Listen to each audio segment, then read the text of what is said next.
Today's July 1st, 2018. Get ready for the emergency broadcast system, the Forbidden History series. What they didn't want you to know, but we tell right here. Time to call you. Oh, I'm getting feedback. I'm hearing myself in stereo. Okay, let me try that again. Well, I think you got that part, ladies and gentlemen. Just go call your friends. I was testing the system again and found out something else that doesn't work, but that's okay. We're grassroots all the way. That's why we are the realpublicradio.net. And one big pond. Hey, you're back. Thank you. Good to have you. You did tell your friends, right? Okay. Thank you. And please note that the following views and the opinions expressed on this program are not necessarily the views nor the opinions of the Master Force Group, YouTube.com, Free America Radio Network, our sponsors, our partners. And MFG is a private society, and nothing here is ever to be construed as medical, nor illegal, nor hate. And that's a fact. And listen to the Forbidden History prime time twice a day now, 7 days a week at 9 a.m. Eastern Time and 8 p.m. Eastern Time, because hidden beneath the sands of time lies the greatest of all mysteries. It's the Forbidden History. Unearth for yourself the secret truths that lie hidden just beneath the surface below our feet. What is it that the powers that be do not want you or I to know? Come and journey with us as we explore and dare to know, because it's all right here, coming your way, 7 days a week, twice a day now, on therealpublicradio.net. Free America Radio Network. Stand by for the broadcast. Coming to you live from Studio Z at the Lighthouse in Central Ohio and Free America Radio Network in the land of dreams, enchantments, and nightmares. It's the Forbidden History series. What they didn't want you to know, but we tell right here, ladies and gentlemen, the great lies of history, the words that kill, the original thought, transliteration project, symbolism, and a whole lot more, because somebody's got to do it, right? And that's why we're here. And welcome, ladies and gentlemen. I am your host, Desert Owl. Still waiting for that music. It's going to be a while, but that's okay. And I want to welcome our friends jumping on and being a part of the broadcast. If anybody is new out there listening in, then welcome to our new listeners.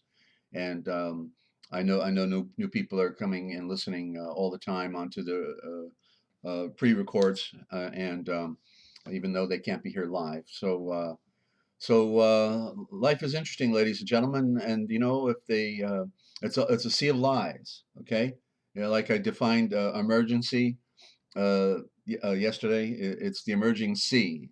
It's the merchants. It's the those who craft the ship, the trees' sons.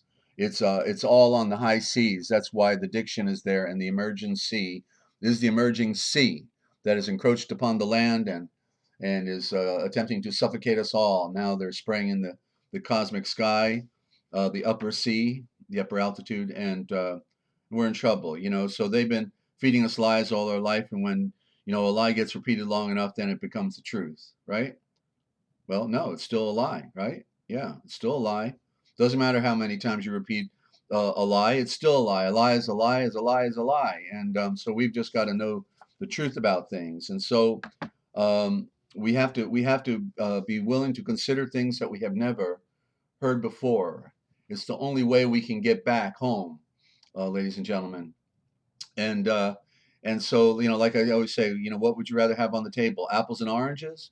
Just apples and oranges? This one or that one? Like, Democrat, Republican, or right or left? Or would you rather have apples, oranges, peaches, pears, plums, grapes, and artichoke, and or whatever? The more you've got to look at, the better you can make an assessment of things.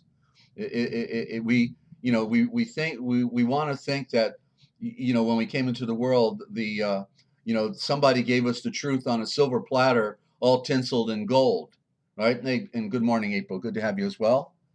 And the truth doesn't come to us on a silver platter.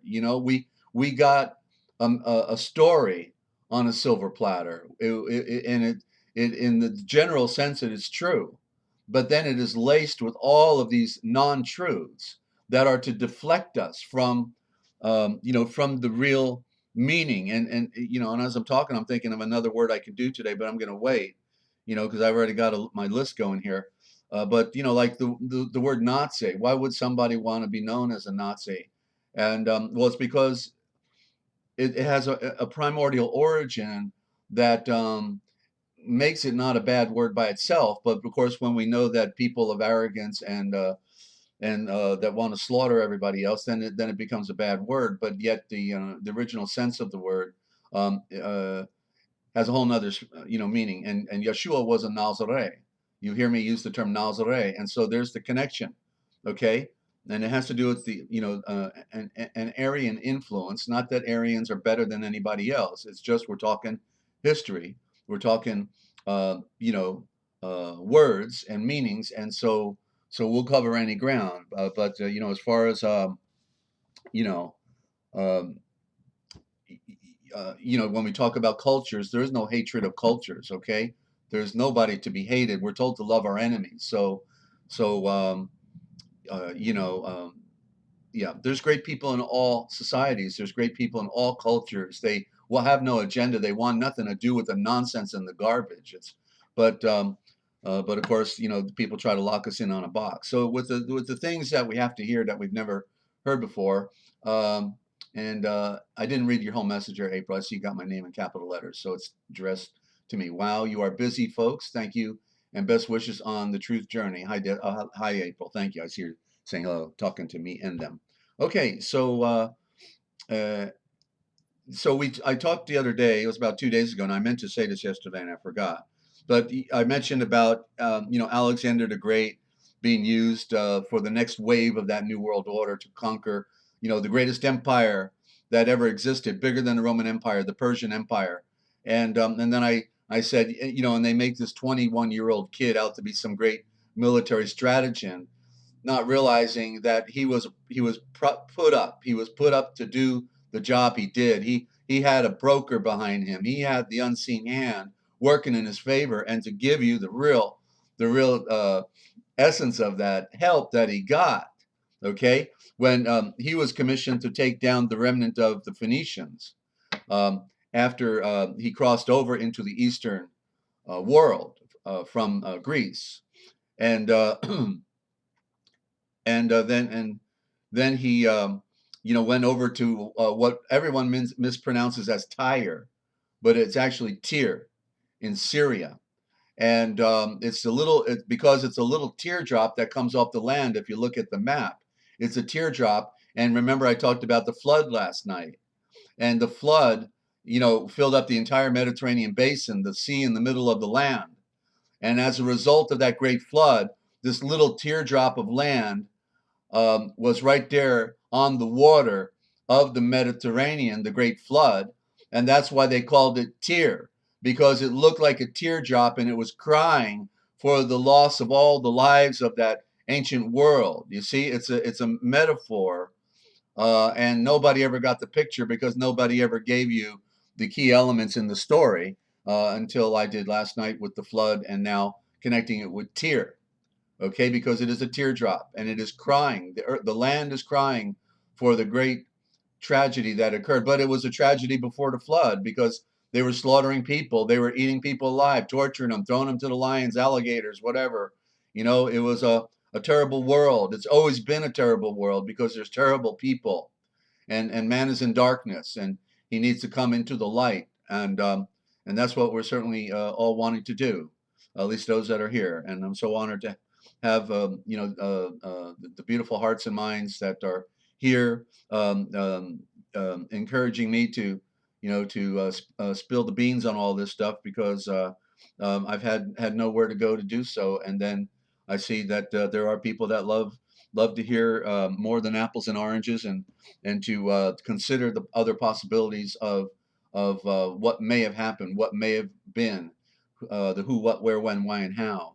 So with Alexander the Great, when he's then coming into the East, um, with the most modern day super technology, with their long lances and their very frightening helmets that they're wearing, so nobody can see their faces.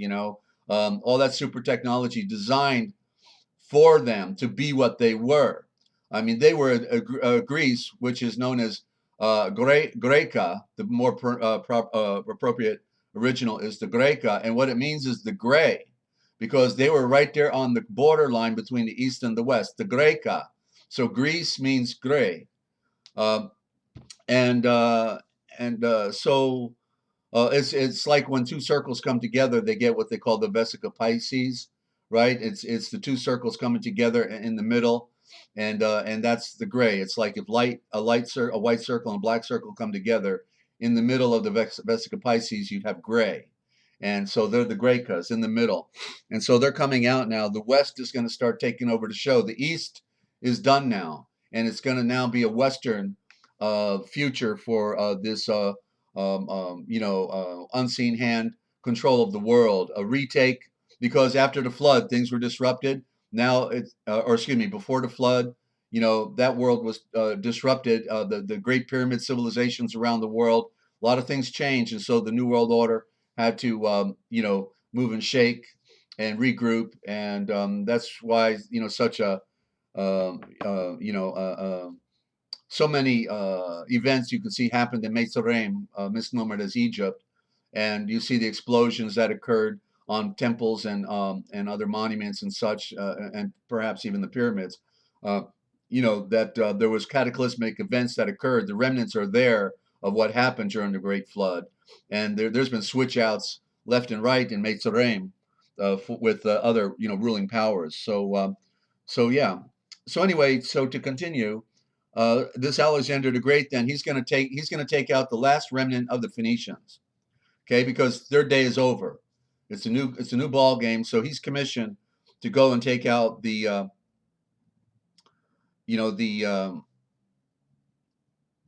Phoenicians, who are the Canaanites, redhead spotted.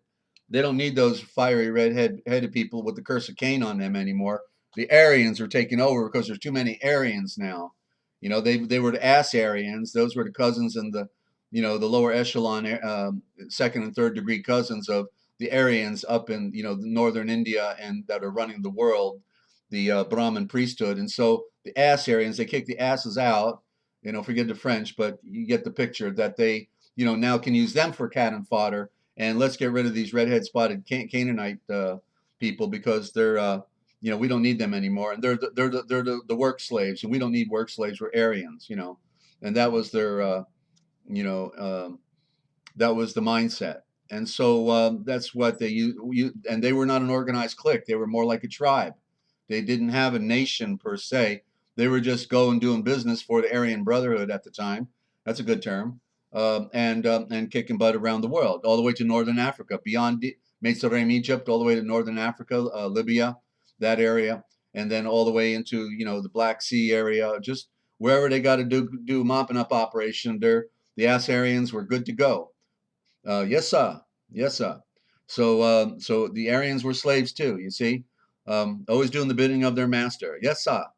So anyway, when Alexander came into Palestine and Syria, then he was going to take out the Phoenicians that were at Tyre, the little teardrop of land, but they had a wall. They had a wall that blocked off the mainland and that part of the civilization on the teardrop, and which was the Phoenician stronghold. So it's in recorded history, and I don't have like I say, all my data is on my other computer. I wrote a story, a commentary on it with the email and the graphics, the pictures and everything. But if you did a Google search, you can find it. But basically, the story goes that because the wall was so great, and Alexander couldn't take down the wall, or bring his army over the wall. It was a barrier. It was a wall, and so the history goes that all of a sudden some anti-gravity vimanas come flying over to to the wall, and then shoot it with particle beams, and they start blowing up the wall, and then his army just jumps right over the wall and conquers the remnant of the Phoenicians. So tell me, that's not quite a bit of help, to have some anti-gravity Vimana flying craft come over and use ray guns to blow up the wall. So you see the as my claim, if you've been listening, is that the Vimanas have always been here, even in the story with Christopher Columbus crossing the ocean, and he said that they saw a craft come up out of the water, out of the ocean. You see, so there's nothing new under the sun.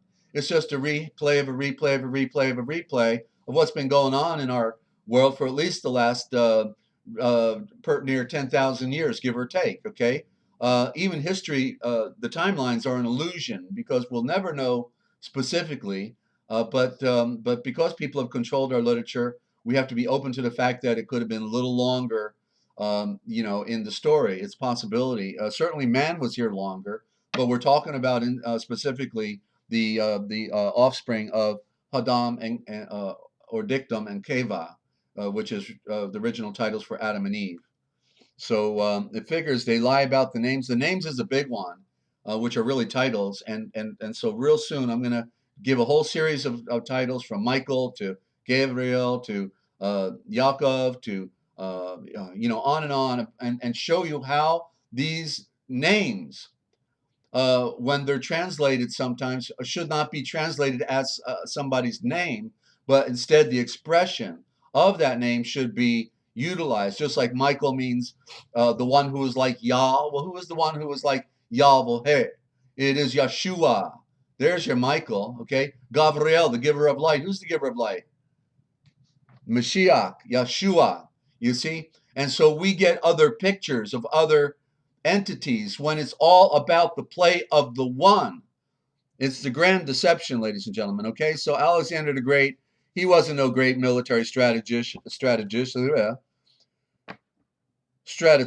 He was helped. He was doing his job. Yes, sir. Yes, sir. Where do I go? Okay, I'll go over there. And yeah, boss. And so it's all a shell game. It's all a racket. It's the unseen hand moving the pieces on the chessboard. And both sides of the game don't know that they're all being run by the same unseen hand. They actually think they're enemies, and each one of them is being played and pitted against the other in the great charade on planet Earth of deception. One hand running it all, and by allowance, of course, by allowance, by Yahweh and Yeshua, the great Elohim, because they're letting the dupes and the stoops play their little game because somehow it serves in the greater scheme of things. In particular, as I have said for years now with so much persecution that I have experienced, is, the fire is good. The fire is practically the only thing that will compel people to finally wake up and realize that there's only one thing that's important in this world, and that's to knowing who you are, where you are, when you are, and why you are. Because we're here for a mere heartbeat, and then we're out of here. And so the whole purpose of being here is to discover our true eternal nature, and that there is a right way to live, and to put on that light that is shining for us every day. And yet, even though the sun is the great logo, the great symbol, nobody can still get the message. They can't. And now the sun is burning with a fire, and the judgment is here from that standpoint. It's burning. I just saw Mr. MBB 333 today.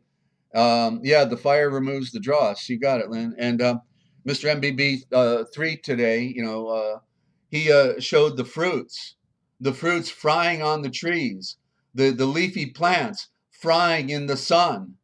And now they have to be shaded and protected in order to even have a chance of growing, to reduce the light penetration, the UVB and C that's coming at them.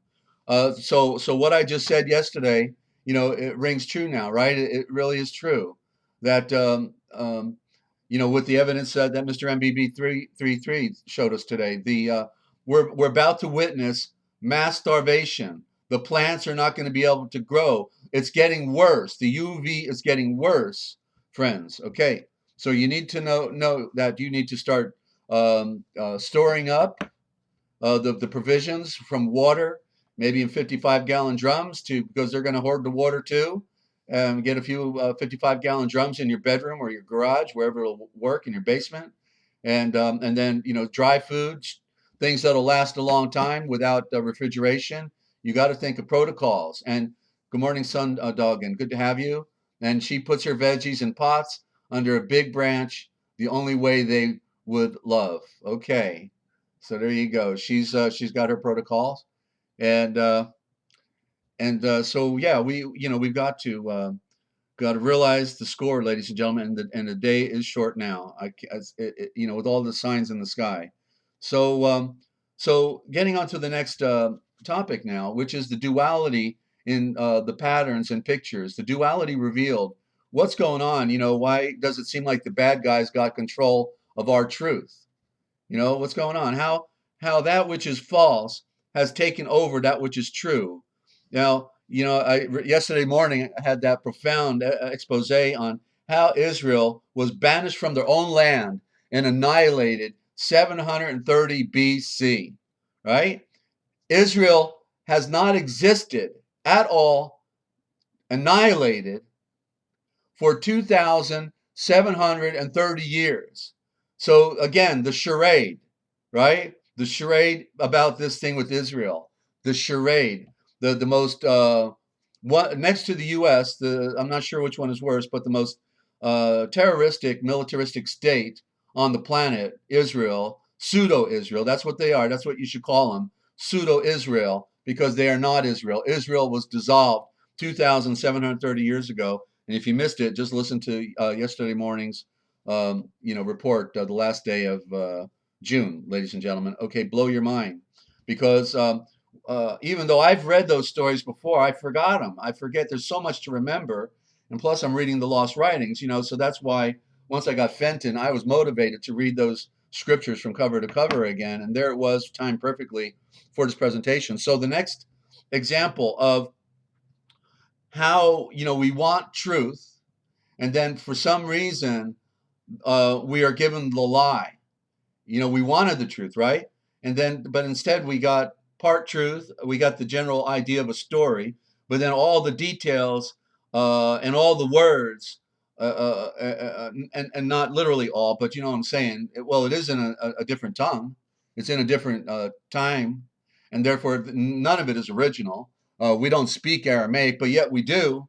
We actually speak Aramaic as a corrupted, bastardized form of communication. That's why on your driver's license, you've got the Aramaic script right there in all those capital letters. They call it the Phoenician alphabet, but it's not the Phoenicians.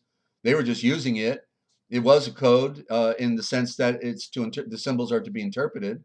They are words by themselves, but it is the original Aramaic. It's just been perfected by those Kabbalists, and they did a good job. I have to tell you, those symbols are shouting. And I'm going to continue once I can figure out how to clean off my whiteboard. Use permanent magic marker by mistake on it. I'll get back to doing the alphabet. So anyway, so getting with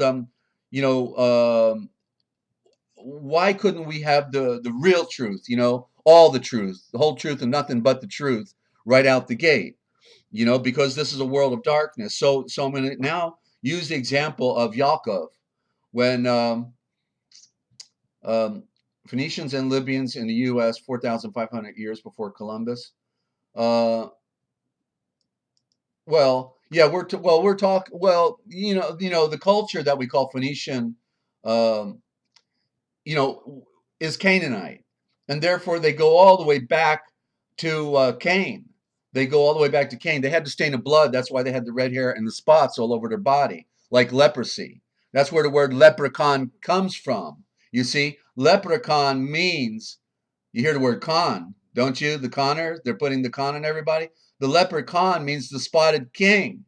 Remember, the leprechaun had the pot of gold. Why does he have the pot of gold? Because he's serving his master. He's serving his master, who is the Aryan Brahmin priesthood, the frontline, warfaring class were the Canaanites, the fiery redhead spotted. Could you imagine a bunch of naked, fiery redhead spotted people coming off a ship and running after you with swords and battle axes? That'd be a pretty frightening sight, Where these fiery people, they're covered in blood, they're stained in blood, and they're coming to kill us, So, And thank you, April. Yeah, I'm glad to be back too. I was, just so depressed not being able to have anybody to talk to, and now I've got the world to talk to. It's really cool. And we're going as far now as Germany, Australia, Brazil, uh, Ireland, UK. So yeah, we're covering the globe right now, and it's really fan. And so it's amazing that how small the world has become with the technology, and we find out that we're all the same, right? Everybody's just like you know everybody else. They want to live in peace. They don't want to participate in all this charade of warfare, and that's all we see on television, right? War, war, war, war, war. And then the politicians all with their secret handshakes and all looking real pretty, and we want to look at them, right? We want to look at those liars. I can't get over Merkel, the daughter of Hitler, and nobody gets it. They're doing the same thing, doing the same exact thing her father did, in the 1930s and 1940s. Angela Merkel, the daughter of Hitler, unbelievable. They are the players on the chessboard. They're willing to do what they're told to do because they have a party.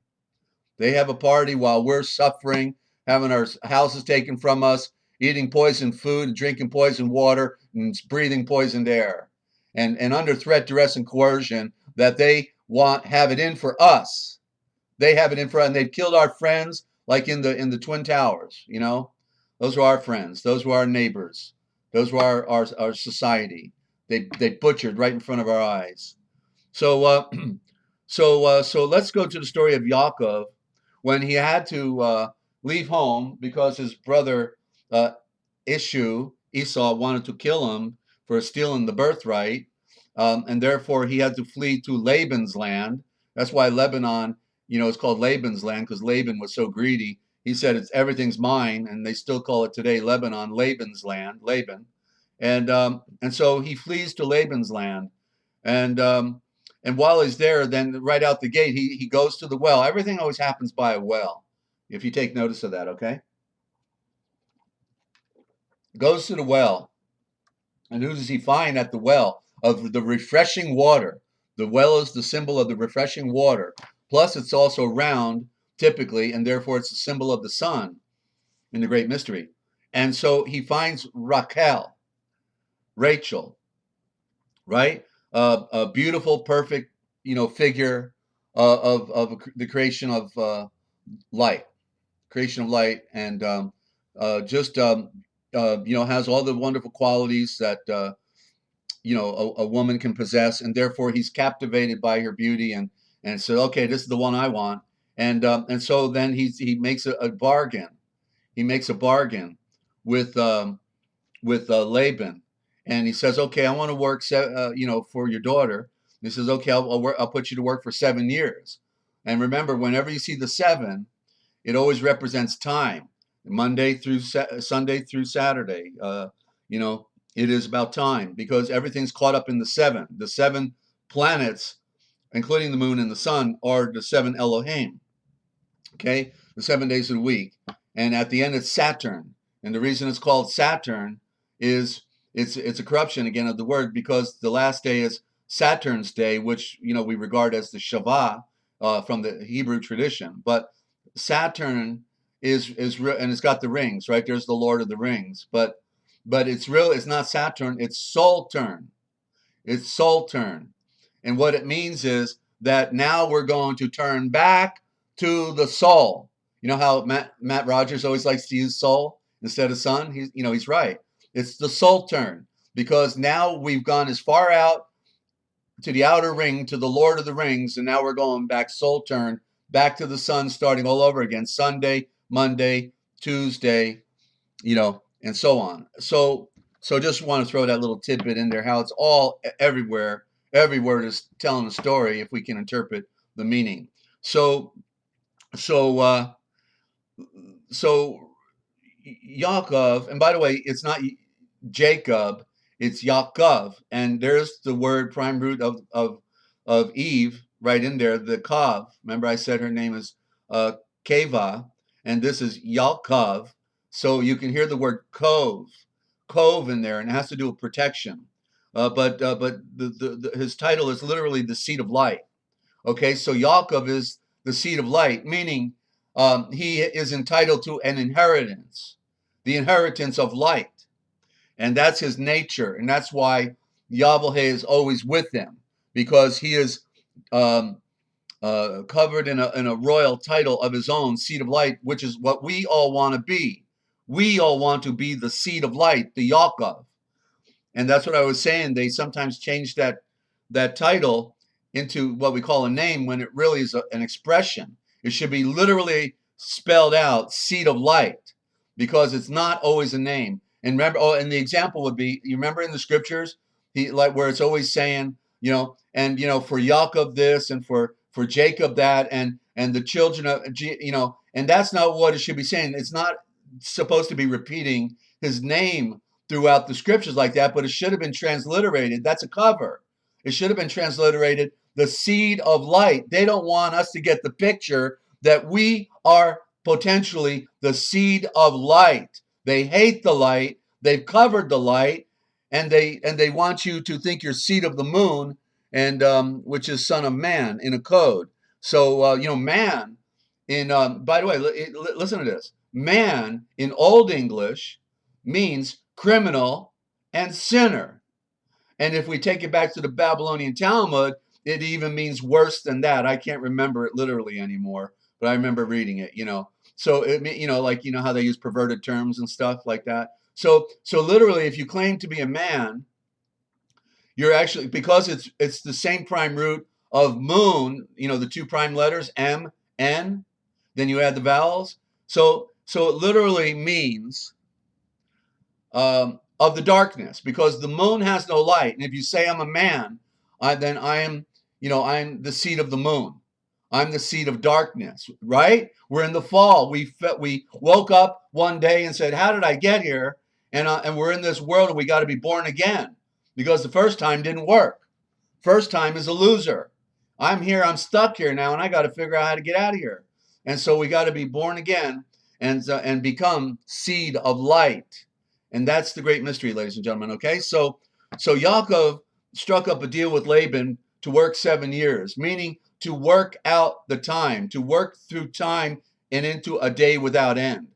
And so he wanted, this is what he wanted, what we all want, the beauty, right? The paradise, the eternal youth, the Yudah, Judah, that's youth, the star, Yutha, permanently shining, never misses a beat, other than now they've destroyed our world and it's coming through with UV, B, and C.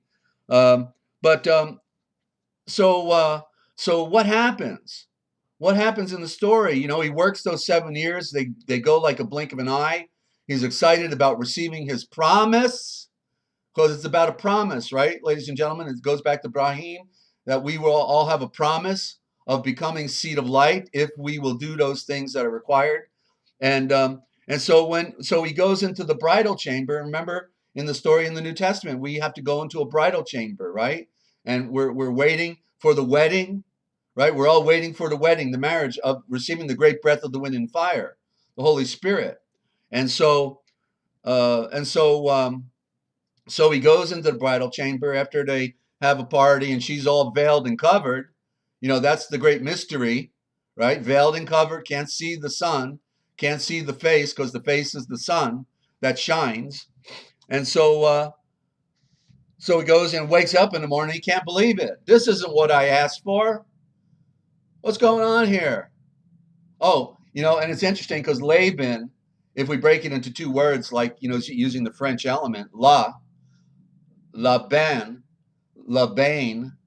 Laban means the worthless. Laban was worthless, obviously, because all he cared about was money, honey, and commerce and profit and control. He was of the world. And so somebody who is of the world, the worthless, he would represent the New World Order, the Old World Order, the priesthood, controlling everything, pretending to be something, when really we hate your guts and we'd love to kill you and just take everything you got right out the gate. But we can't, we got to keep up an image, so we're going to do it very stealthily and craftily. And but that's okay. We'll get everything you got in the end. Don't worry about it. And so Laban represents the controlling forces, and then so what happened was instead he got Leah. So Leah, if we look at the letters, we see the L-E-A.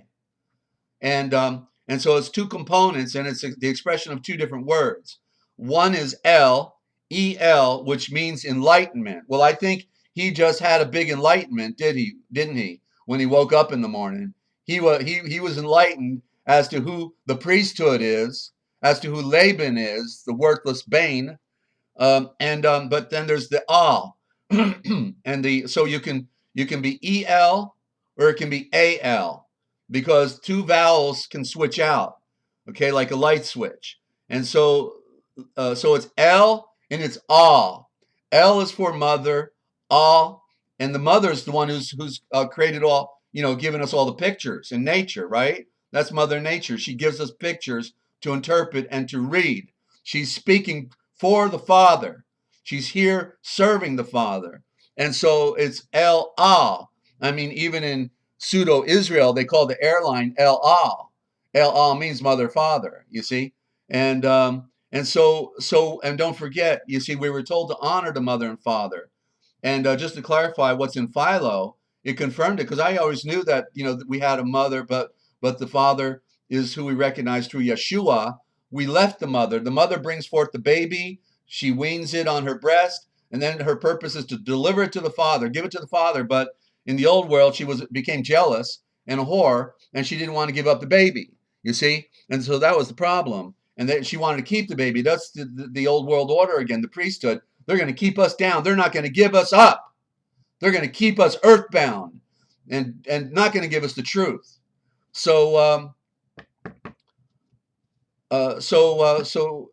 because what it says in Philo is that, because I had for decades recognized the mother, father are one.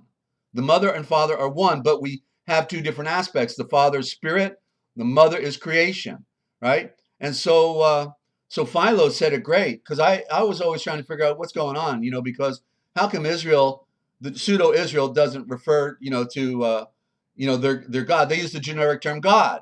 Well, wait a minute. They didn't use the term God in original Israel. It was Eloheh. Eloheh. Eloheh is the mother. That's the singular for Elohim. Elohim, okay?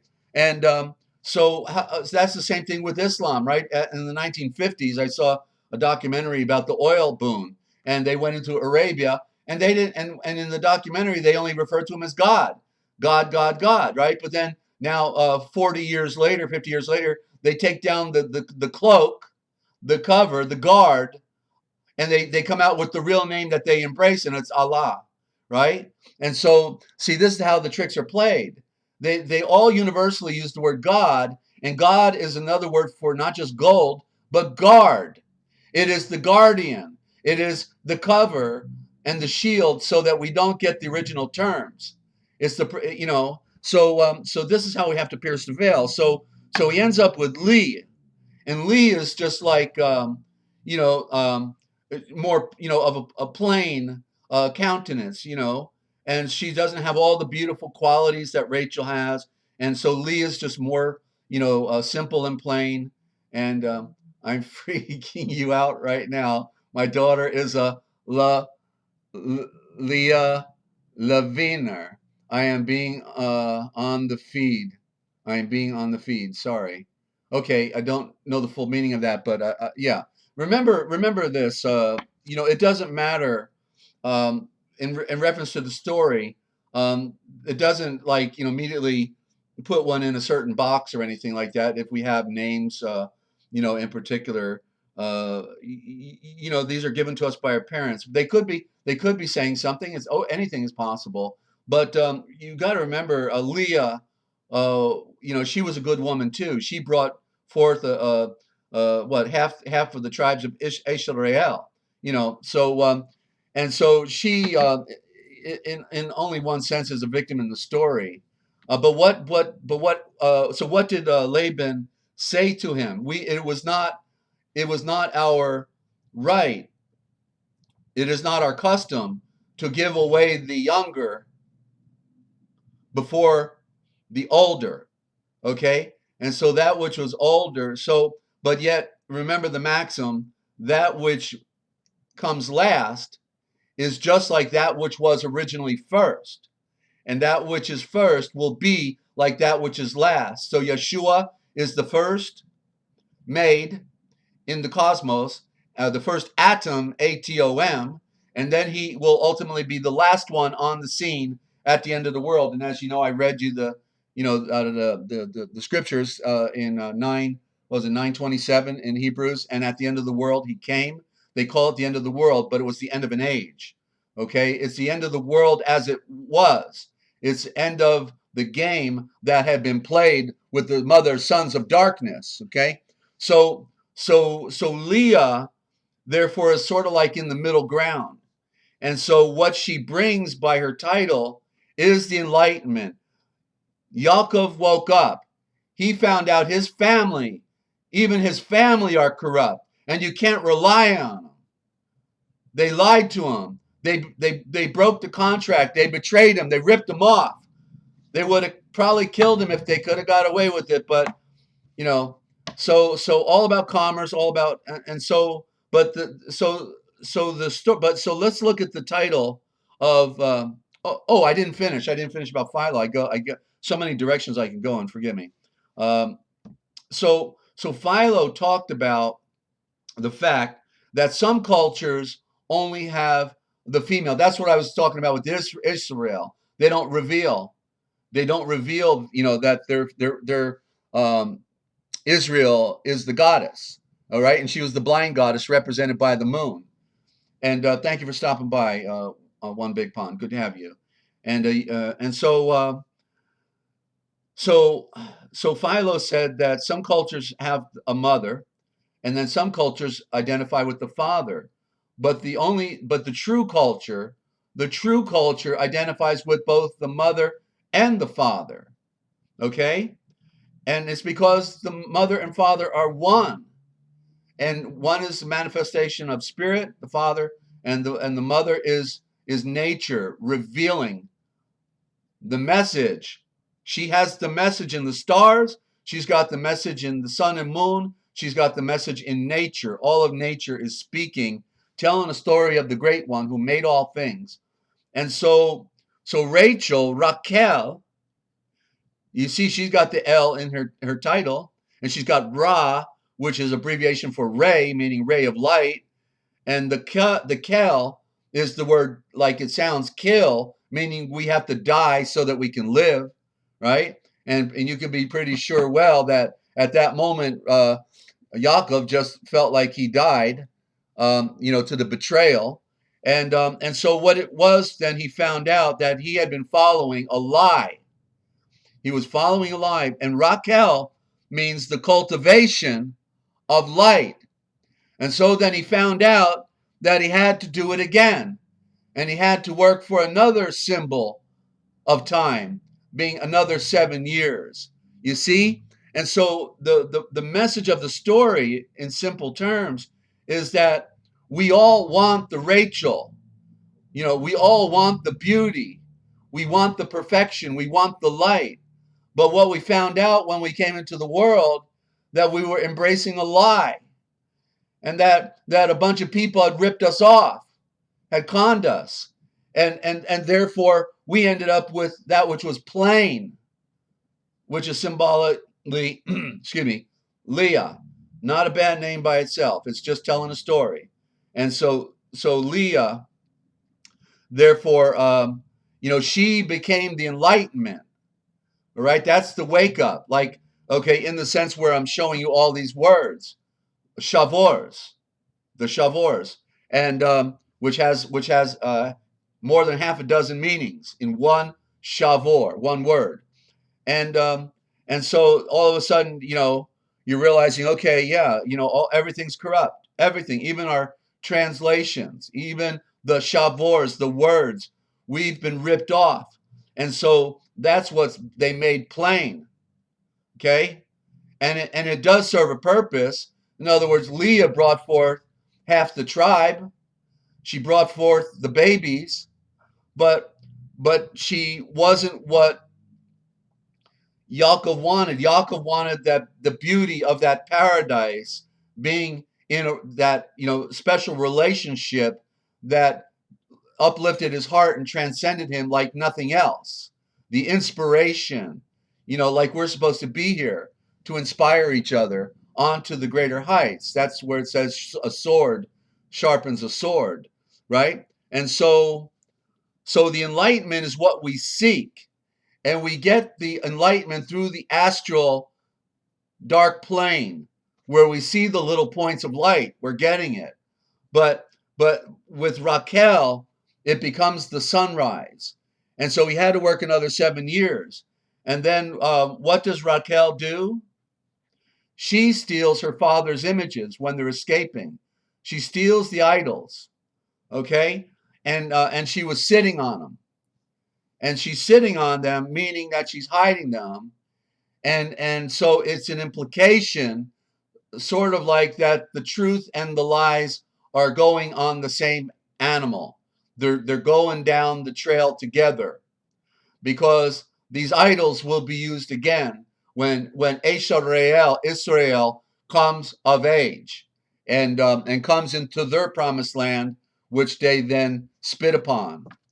So I don't know if I can spell it out any more than that. Raquel. Oh, and so Raquel, kel is, if you change the vowel, you get kol, and it implies cultivate.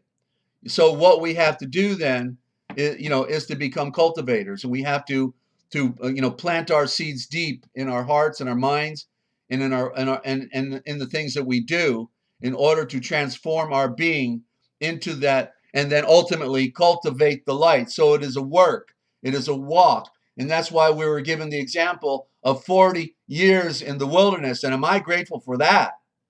Because I've been struggling at the truth for like almost 50 years now, getting close.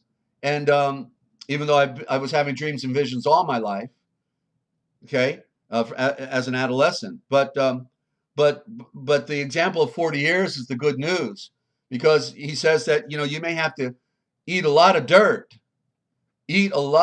before you're finally able to be so sick of it that you can vomit it all out and then be set free and work and receive then your Rachel. Okay.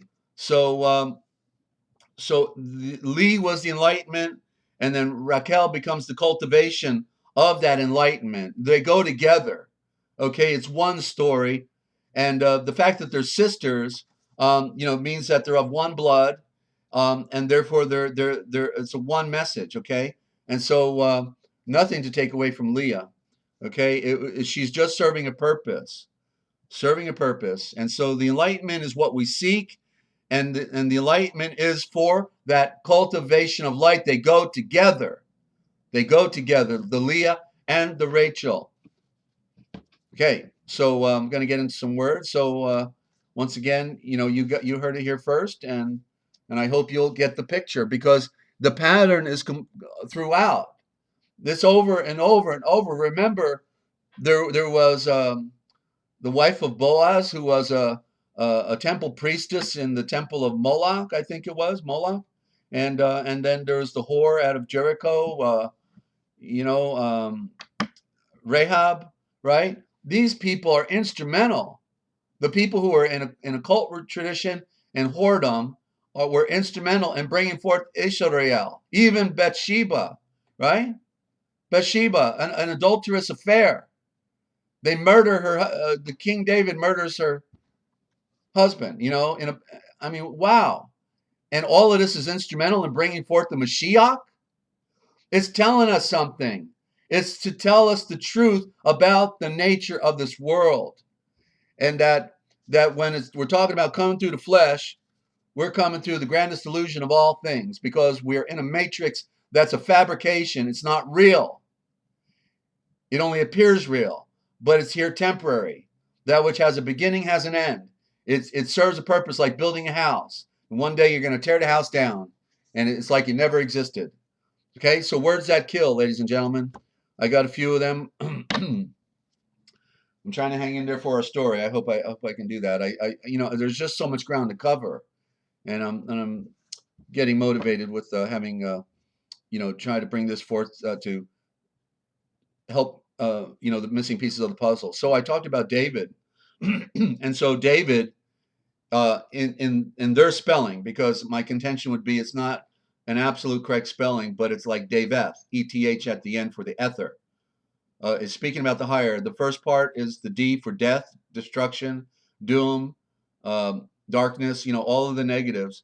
But we'll use it because it does tell a story. And so David in the consonants, without the vowels, would be DVD. Oh, have you ever heard of a DVD? Remember what I said about David? That unlike the other ones, Enoch, Abraham, Noah, that they were all perfect. Melchizedek, Shem, all perfect, right?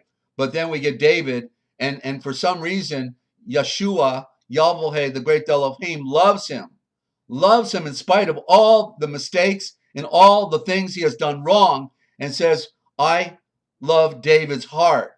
I love his sincerity of what, he wants. He slew, and the story of him slaying the Goliath, ladies and gentlemen, is the metaphor for slaying the self. That's the Goliath. That's the thing that gets in our way, right? Is the self. And so in the beginning, he slays the Goliath, but then we find out he's got this contrary life, and it's that arrogance of being in authority and a king and all that other stuff. But so the answer comes first, that he slays the Goliath. But yet then in his life, he's, making all these mistakes. But yet his heart was there. And so David, messed up in spite of his heart, because his heart was there. So I guess that's the way to say that, even when you feel like you're not worthy and you can't, be accepted in the royal house of the great Father of Light, it doesn't matter what you've done. I mean, you're certainly not part of the watchers who took a blood oath that said, I sell my soul forever, and so we've all messed up. And that's why I'm so grateful for that example of 40 years, because I feel like I'm the most unworthy of them all. I have worked so hard to learn the truth because I saw how inferior I was before my Redeemer. I saw what my parents did to me or didn't do for me.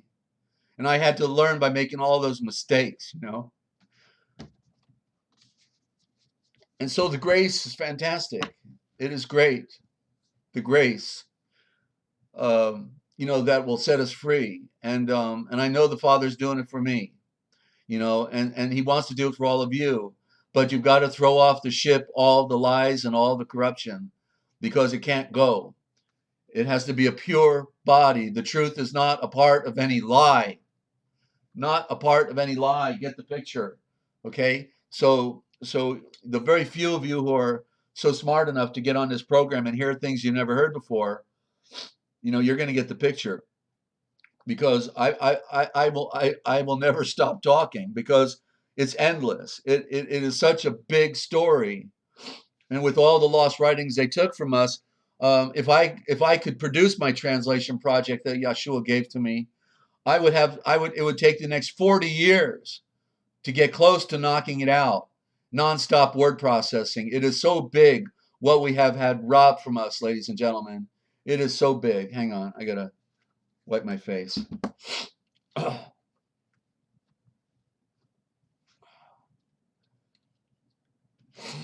He loves all of us that are in the fall. His whole purpose is to save lives. Yeshua saves. But nobody's going. That is the picture of the Grim Reaper, those occultists, when they made their cartoons. They made the picture of the Grim Reaper at the bridge, at the entrance of the bridge. And, you need to know the password in order to cross the bridge. And the Grim Reaper's there in his black hood and his black robe. And if you saw his face, you'd see his skull, right? And because they're mocking somebody, you know who the Grim Reaper is? The Grim Reaper is Yeshua. And the reason it's grim is because nobody's going. Nobody is going, ladies and gentlemen. And that's why it said many, many, many seek to enter in, and yet that few are going to be saved. And when you realize those profound truths, that shows you how much more you need to focus. You need to focus. And so, as I talked about Yahweh and the meanings of Yahweh and Yeshua, or Elohim, the great Elohim, I said that the YHVH, the tetragrammaton, is actually two components, two parent roots. YH is one of them, the association with sun and earth, and then VH, the association with moon and earth, and that one is male, the YH is male, the VH is female, and therefore then it's another expression of mother father. Yahweh is mother father and is one. Mother and father are one, right? What happened when Adam came down out of the atom, Eden? It says then he came into the garden and he woke up. So his falling asleep was the transition across the event horizon from coming out of the throne of the sun, Eden, on the river of light, and then he wakes up in the garden, and what's happened? He's divided. He sees his other half. He's a split creature. That's the implication, meaning without the spirit. Without the spirit. And so when you receive the spirit, which is androgynous, both male and female, you become one again, complete in the primordial origin of where we come from.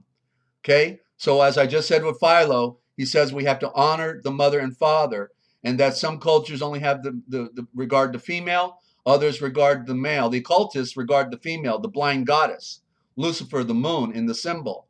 And she's not a woman with boobs and a dress on flying around the universe. She is an idea. It is negative energy. If we could call it anything, we could call it negative energy. But the idea is in the hearts and the minds of men who wear dresses, who are deceiving the world, the priesthood. And if they would die, the whole charade would die at the same time, because they are the force that keeps it alive. Men in dresses. And but we were told that the culture that embraces both the mother and father are the pure tradition. We were told to honor the first.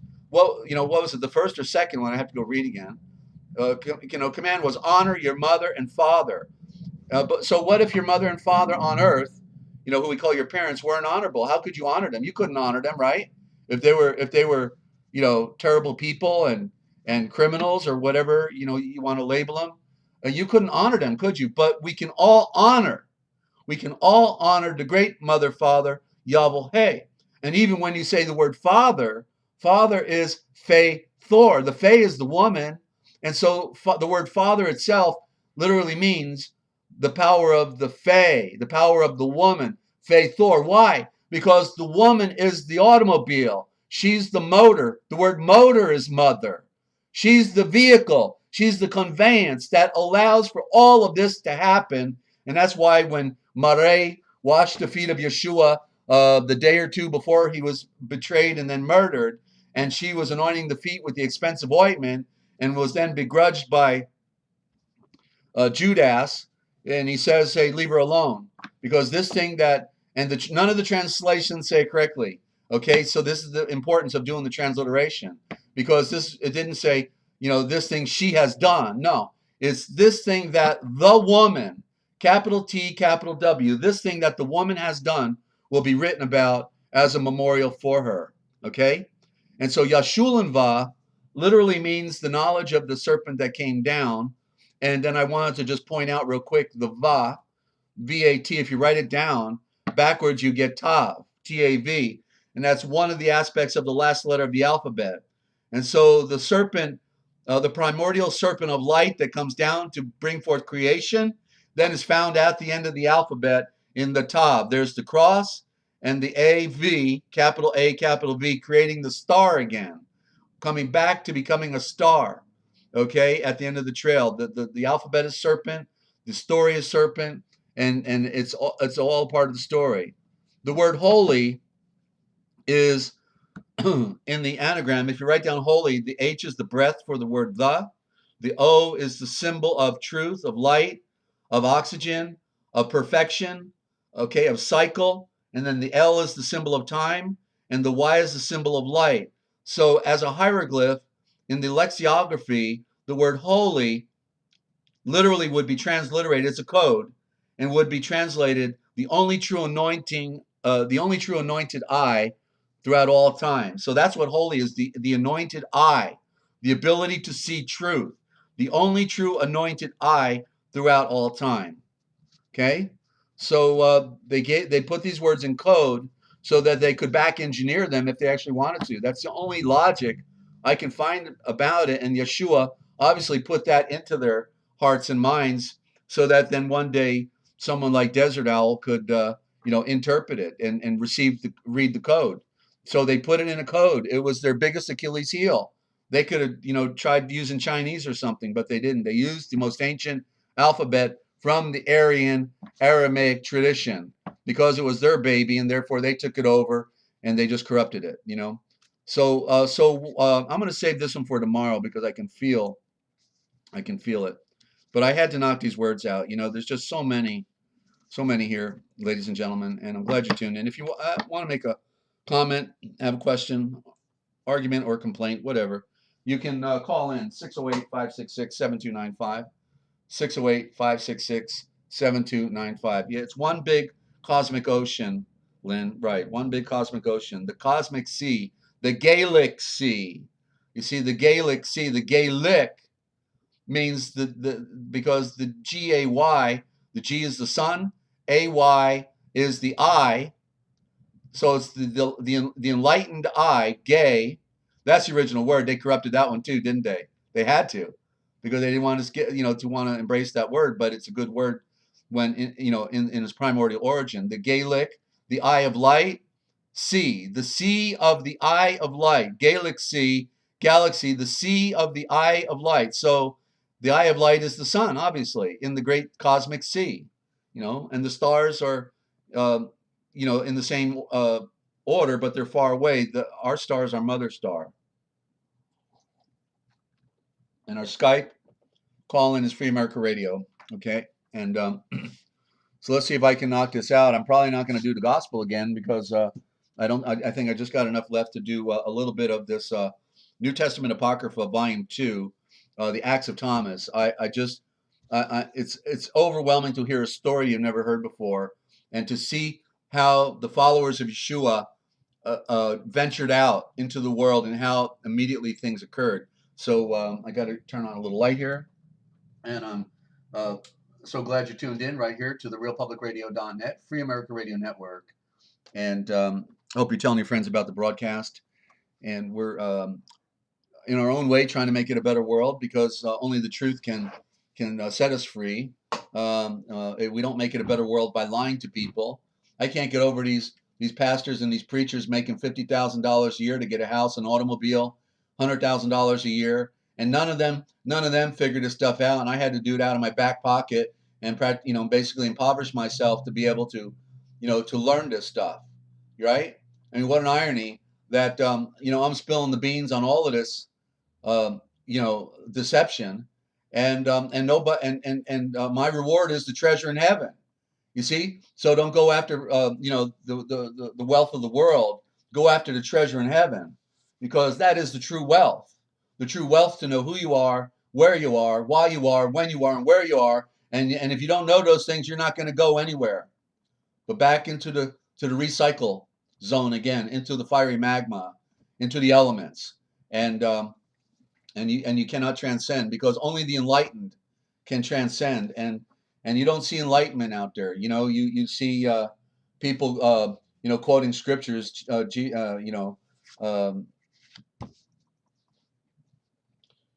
Jesus loves you. Yes, I know, because the Bible tells me so. Okay, and that's all they can do is quote scripture, but they can never interpret these scriptures.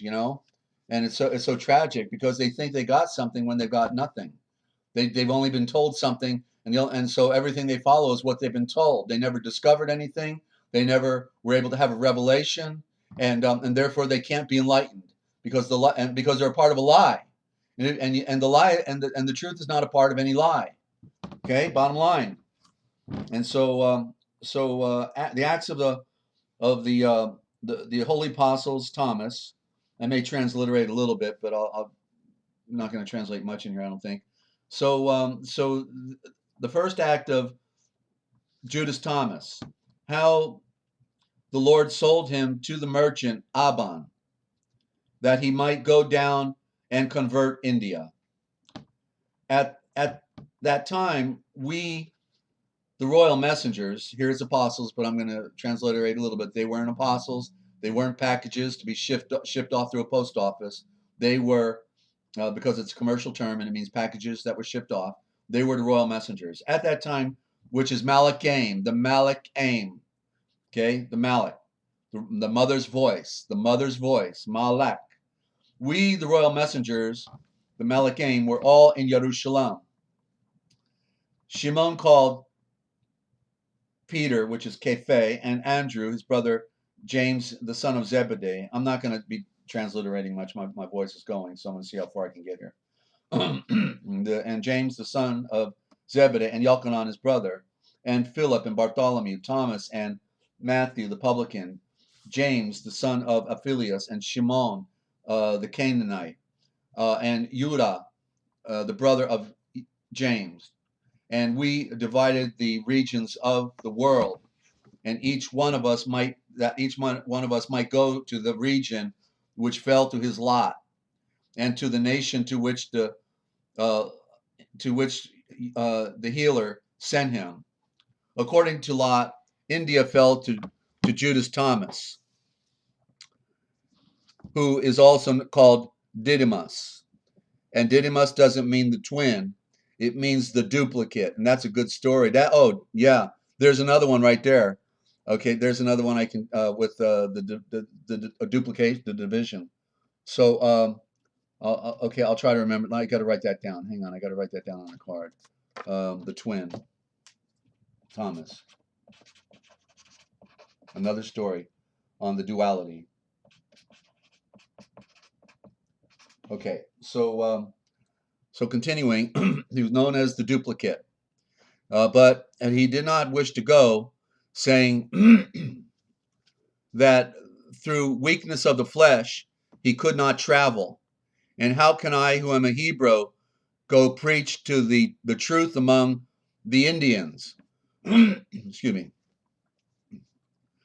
And as he considered and said this, the Savior appeared to him by night and said to him, "Do not be afraid, Toma." It's not Thomas. Take off the S. It's Toma. What's interesting is when you take the A and put it in front, you get atom, A-T-O-M, and there's the duplicate. That's a cliffhanger for tomorrow.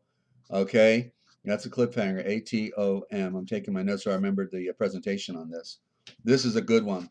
Okay, and so fear not, Toma, to go to India and to proclaim the Shavor, the word there. For my grace is with you. My favor for all, that's grace. Favor for all is with you. But he would not obey. And he said, send me where you will, but somewhere else. Anywhere but there. For I am not going to the Indians. And he spoke this way and thought it happened that a certain merchant, and as he spoke this way, though, it happened that a certain merchant was there who had come from India, and his name was Aban. Interesting, it's the prime root of, it means the Father come down. It's Abba, and then the letter N, which means that which came down. So it's Aban, the Father come down. There you go. The Father's coming down to help Tama right now because he's having a problem. And his name was Aban, and he had been sent by the king Gundaforus, and had received orders from him to buy a carpenter and to bring him back with him. And now, which would be a Naga, and it could also have been a Naga wise man. It may have been, we'll find out when we get in the story. The the Lord saw him walking in the marketplace at noon and said to him, do you want to buy a carpenter? And he said to him, yes. And the Lord said to him, I have a slave who is a carpenter, and I want to sell him. And when he had said, so you see, he was appearing to people. He was appearing to people. No, Faye, wait a minute, Son Dog, and Faye is a good name. Okay? The Faye is originally the Virgin Mother. Okay, so don't take too many things, remember, take it all with a grain of salt. We are all images that, reflect upon the past, but the Fae is the original, is the virgin woman. Okay, so it became corrupted by the pollutions of the world, right? The Fae became the whore, but the Fae originally is your sister's middle name is Gaia, but remember, that's a good word. It's the eye of the light, the eye of the sun. So okay, so hang in there. These words aren't going to control you anyway. They're just, titles, just titles. My name was given to me by the Catholic Church. That showed you how much my parents cared about me. I had the B system. I was named by the B system, so it's okay. It doesn't, remember, it's about spirit. It has nothing to do with, anyway, here, let's go back to the story. A carpenter, bring him back to, okay, so now the Lord saw him walking in the marketplace, and he said, yeah. Okay, I'll take him. And so the Lord said to him, oh, okay, I got lost here. I have a slave who is a carpenter and wished to sell him. And when he had said this, he showed him Tolma from a distance, and he agreed with him, and for 3 pounds of uncoined silver, and wrote a deed of sale, saying, I, Yeshua, the son of Volshaph, the carpenter, confirmed that I have sold my slave Yudah by prime title to you, Aban, a merchant of Gondoforus, the king of the Indians. And when the deed of sale was completed, the Savior took Yudah, who is also called Tomah, and led him to the merchant Aban. And when Aban saw him, he said to him, is this your master? And the royal messenger, the Malik, in answer said, yes, he is my lord. But he said, I have bought you from him. And the royal messenger, the Malik, the apostle, was silent.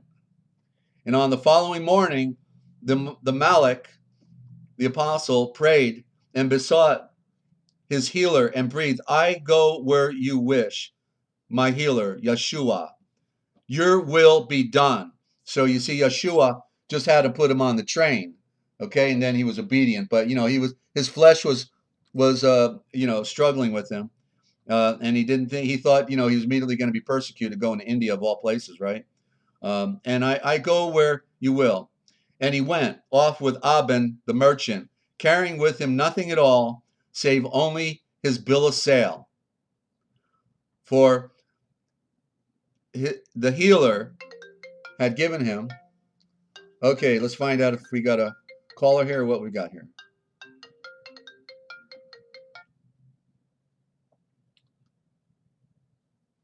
Yes, can I help you? Hey, Desert. It's Shannon. Hot dogs and BC. Oh, okay. And then let me put this up to the phone here. Hang on, and put my book on the side. So I'm gonna boost up the phone to get near the microphone. Okay, so Sundog, and you go by your name is Shannon, huh? Yeah, I was wondering when you were going to share that. And so Shenandoah, that's a good sounding song, as I remember correctly. So that's a good name. So what's going on in your universe? You have to excuse my voice. I have had laryngitis for the past 2 weeks.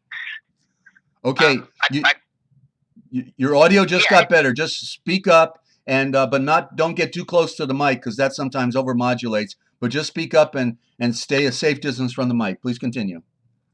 Okay, can you hear me better now? That's a little clearer. Please continue. Okay, I have laryngitis. I got laryngitis 2 weeks ago. I was actually planning to do my first spoken video, and I woke up to laryngitis. So you can probably not hear me well. You're doing okay. So it seems like okay. Go ahead. Anyway, you were just freaking me out this morning. You chose to do a show and hit on 4 different names in my immediate family. Right. And it just goes to prove that there's something out there, bringing us together. I found you. I just recently started watching you, and then you do a show actually stating names and my sister, my daughter, me, yeah. My last name. Yeah. And there's only so many times that you can say it's a coincidence. And I've said that more in the past 4 months than I've said in my entire life. Yeah. And what I told my husband is, every time you say it's a coincidence, it's God telling you He's there. Well, absolutely, because we also, again, the way they reversed everything, whenever we use the word coincidence, we're using it in the opposite way it really means. A coincidence means it is related, right? True. Yeah, yeah. It's and so all it does have an implication, that you're touched in a certain way. You certainly are, because it's having an effect on you. And so you were one of the few people, at this time that comes to the program to hear some things you haven't heard before. And so the fact that, you're realizing you got all of these different titles that are prime root titles does imply that you were somehow recognized by the great breath of the wind and fire, the Holy Spirit, and that so he, his sun is shining down on you. That's a beautiful thing, right? Right. I am absolutely a good case of being awoken. I literally was awoken in just February. I was a different person in February, a different person in January. Anything I know about space, the Bible, Earth, I've learned in the past 4 months, because it's like my brain just opened. It's almost like wearing a different pair of glasses, Yeah. Mine started with recurring dreams about certain things that were going to happen on the earth. So I hadn't even been on YouTube. My daughter had started my account just to, do certain things. So I got on YouTube and started trying to find, like Dutch sense, trying to find reasons for these earth things that I was seeing. And the earth led me to the book of Enoch. The book of Enoch led me to the Bible, which led me to accepting Jesus Christ into my life, which was just the 1st of April. I really thought I had a great relationship with God, but I just wasn't sure about His Son. All the fantastical stories. And when I was little, my grandmother had a crucifix with Jesus nailed to it, and it was hard for me to look at. And one day some Mormons came to my door, and I invited them in, of course. And it was 2 young girls. They were out on their first, whatever it is, where they go out. And they said something to me that was so simple that I had never even considered. And they're like, well, with anyone, you don't want to base your thoughts on them, on their death. You want to base your thoughts on their life and their legacy. So that really opened my eyes. But yeah, it's just been a wild ride for me. It's almost like a crash course. Like, I got to do it all, and I got to do it all soon. Absolutely. I'm just writing down that the image about being nailed. See, what you talked about, you couldn't look at that image being permanently nailed to the cross, because that's what the occult did, right? The occult and the Vatican want to permanently have the Mashiach, the one who made the entire universe. They want him permanently nailed to that tree of the black sun, so that he could never come down. Right? That's their voodoo, right? That's the way they see it. And then there's the other cross we see behind the Pope very often, and it's an upside down cross, and then it's got 2 cross beams, and that's where we get the term double cross. A double cross. Yeah. And since my eyes have opened, I've been seeing that. A lot of the churches don't have crosses. They have Templar crosses around here, but very few actually have crosses anymore. It's crazy. And but yeah, and I can only admit this now, but when I looked at a cross, I wanted to look away because I got that image that I didn't like. of what I had to stare at as a kid, and that's awful. I felt so much guilt for that, but that I've worked through, thank goodness. Yeah. Right. And so as far as light bulbs going off, how has this presentation? I've been doing what 10 days now in the evening, and now I'm doing the morning. So from a bit, it's probably, I think that because you haven't been um, indoctrinated from an early age into the dogma that so people have trouble getting over. So you're like, in a sense, virgin ground because you were just really getting started. So how has the presentation and all the imagery and the word, original thought and all this, how has that made an impression on you? How are you like resonating? Light bulbs going off? I mean, what's happening? Yeah. Light bulbs are going off. Things are making sense, and things are also correlating. Like you can correlate the Bible to Nostradamus. Speak up. Hold on. You're getting low. Try it again. You're getting low. Try it again. Oh, sorry. It's all related. You can the Bible is so relative to everything in life, and you can correlate it to Nostradamus. You can correlate it to the Hopi prophecy. And when you put it all together, I think that's when we're going to get our answers. I think science and the Bible are going to have to someday work hand in hand. Well, they did originally. You see, the spirituality and the science are all one because what is science? It means it's been a while since I worked at that word. Let me get the picture. Science. Science is exact knowing. Okay, science is exact knowing, and therefore, within the truth, we can know all things as they really are in the true nature.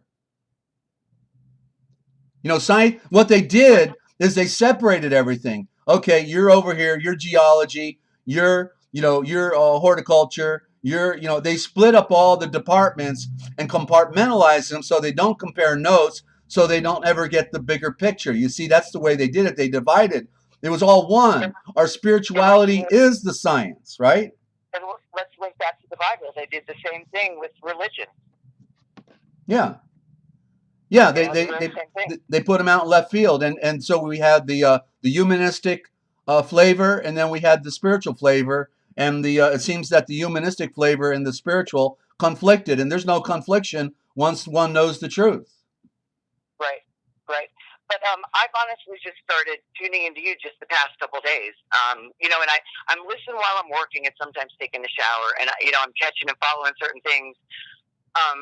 But when I try and talk to people, I find myself like being the Southern term we use, a buckshot. Like you're flying in all different directions, and it's hard to piece together. I think we all need to find our niche, and what I see in you is your ability to decipher words and break them down and to relate them to symbols and relate them back to the Bible. And there aren't a lot of people that can do that. 3 ways of thinking. So I think, just advice from a total outsider, if you focus more on your true talent, which is that, you're going to get more focused,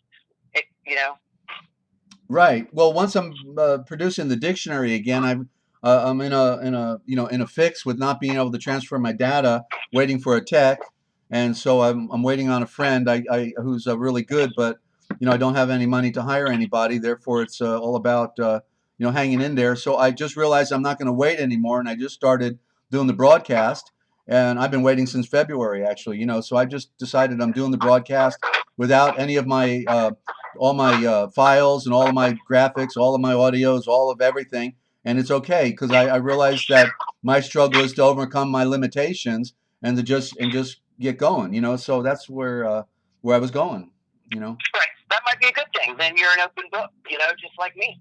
Yeah, and I follow. I'm trying to follow Yeshua in the direction I'm going in with the broadcast. I never have it like it's going to be, my way. I'm trying to figure out the best way that it is for, reaching everyone. And so it is a mix because everything blends together. It's about the words. It's about the story. It's about the symbol. They're all interrelated, and therefore I've got to.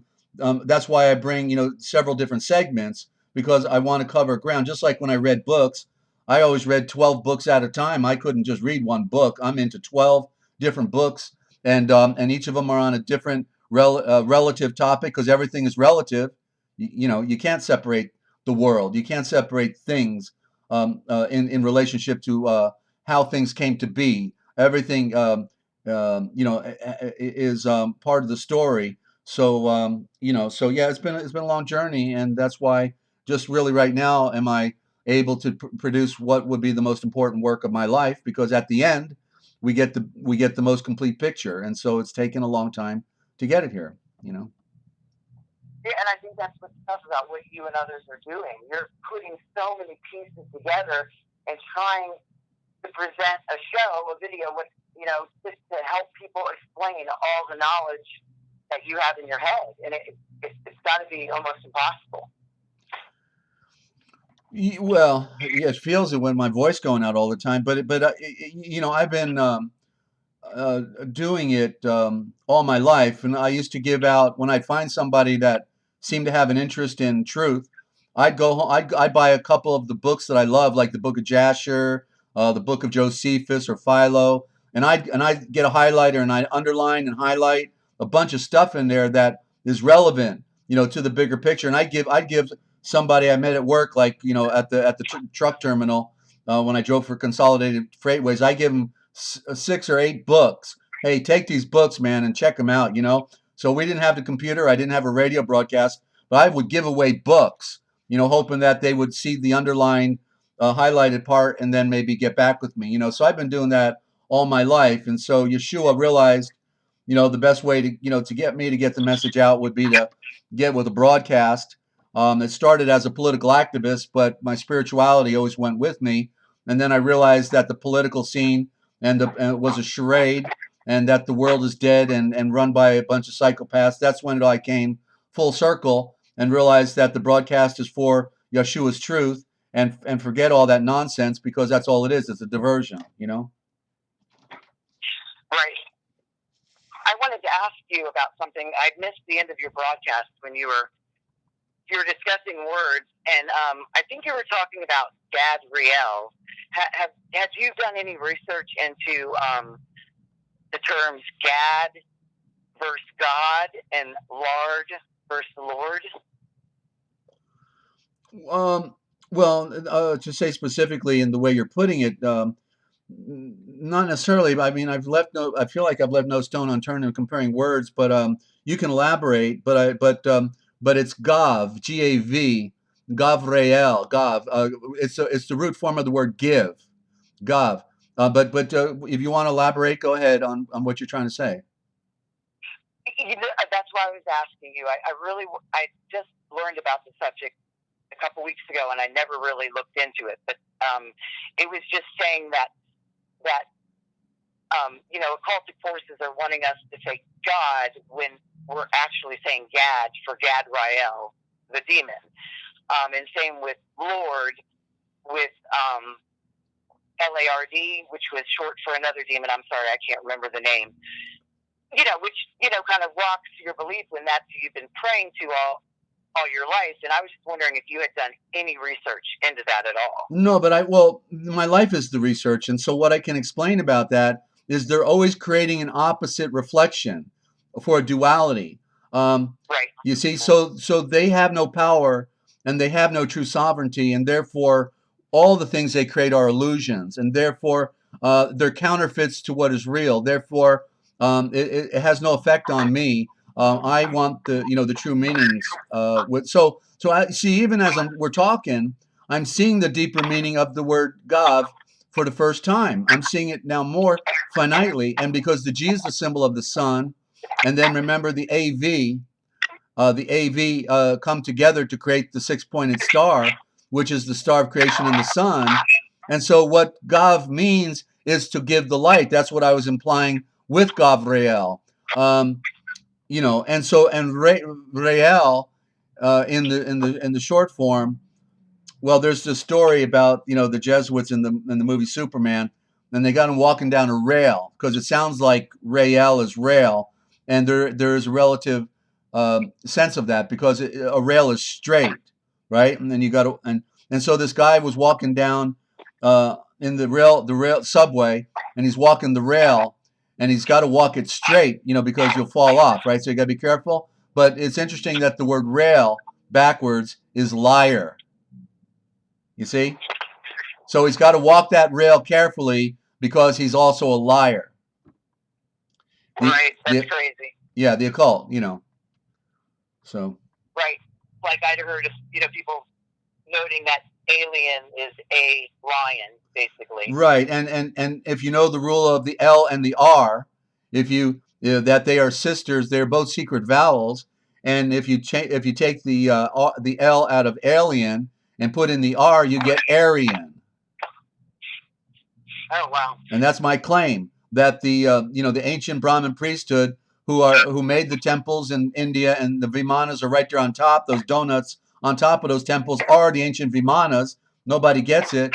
That they're the ones who created them and have been using them throughout time for the grand deception.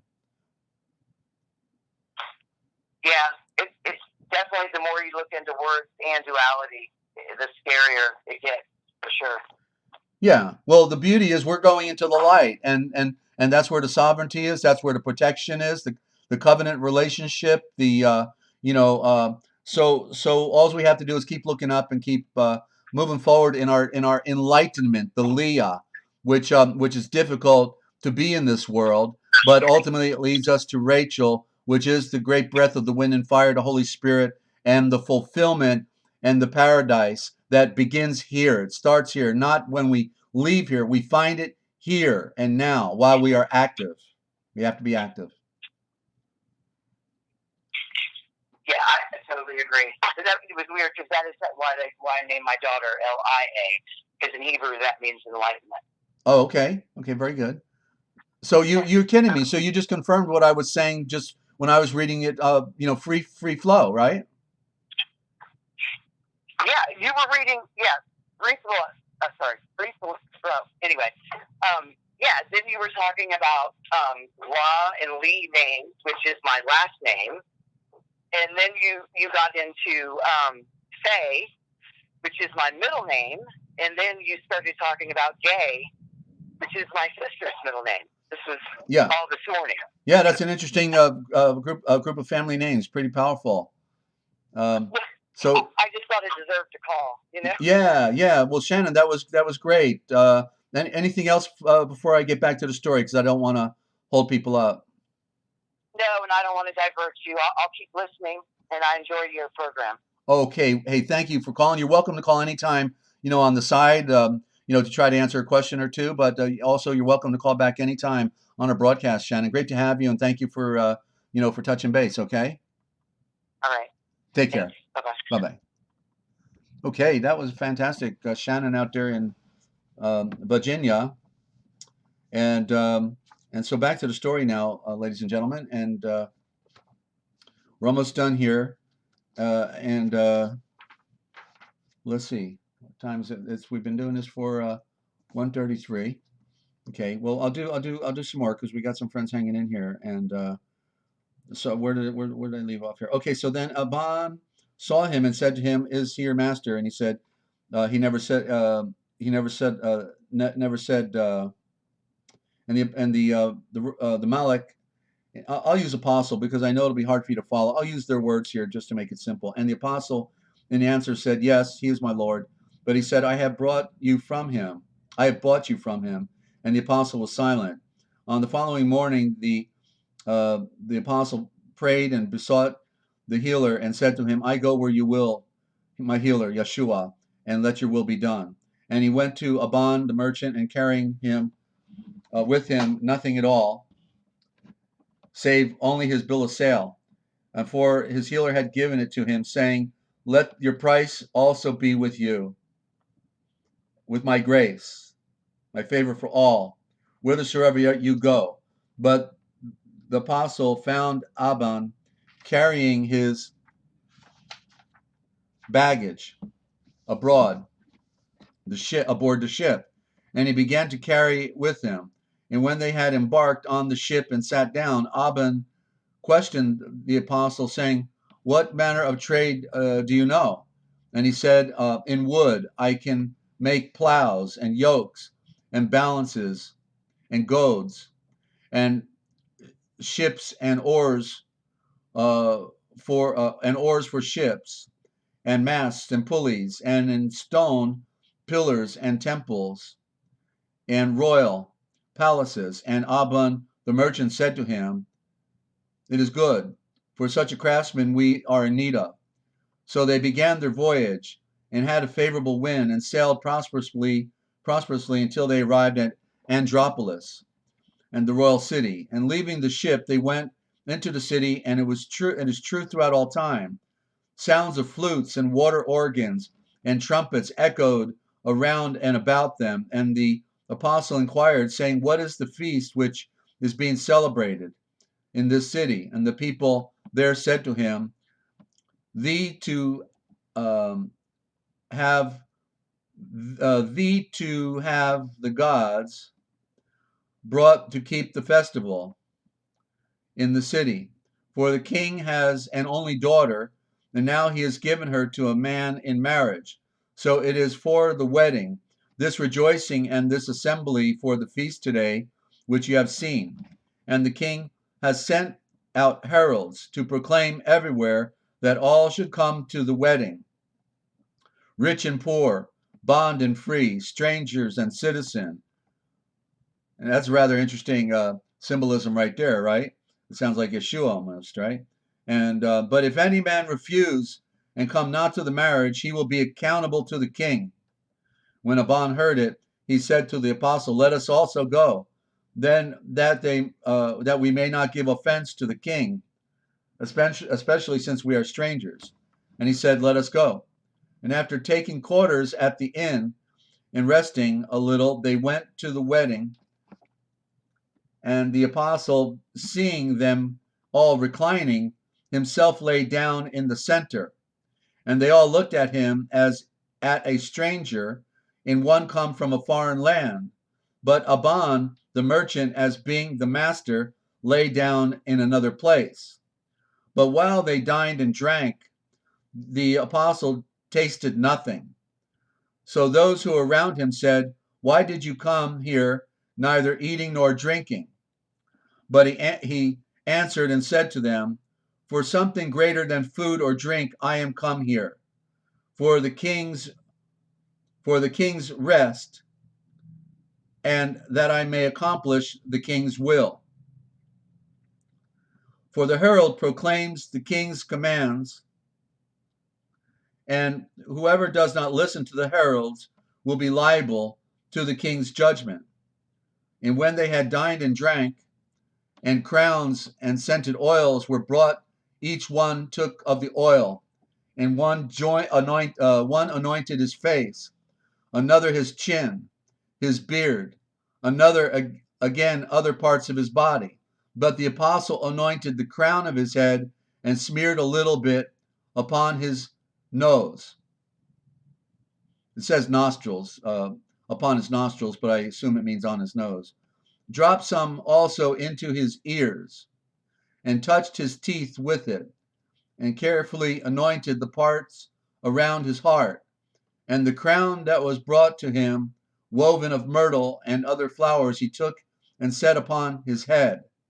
And he took a branch of a reed in his hand and held it. Now the flute girl, holding her flute in her hand, was going around all the company and playing. But when she came to the place where the apostle was, she stood over him and played at his head for a long time.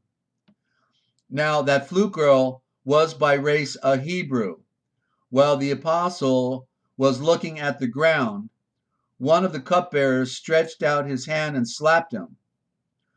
But the apostle lifted up his eyes, directed his gaze at the man who had struck him, and said, "My great Elohim will forgive you this injury in the world to come."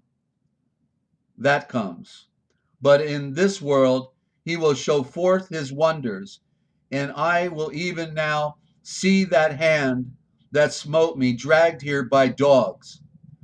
And when he had said this, he began to sing this song and to say, the maiden is the daughter of light.